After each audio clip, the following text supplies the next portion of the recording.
নমস্কার, আমার নাম পৌশালী চক্রবর্তী।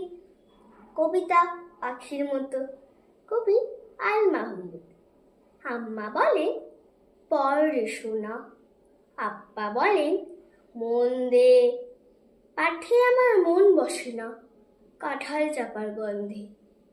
আমার কেবল ইচ্ছে জাগে নদীর কাছে থাকতে, বকুল ডালে লুকিয়ে থেকে পাখির মতো ডাকতে। সবাই যখন ঘুমিয়ে পড়ে কর্ণফুলীর কুলটায়, দুধ ভরা ওই চাঁদের বাটি ফেরেশতারা উল্টায়। তখন কেবল ভাবতে থাকি কেমন করে উড়ব, কেমন করে শহর ছেড়ে সবুজ গায়ে ঘুরব।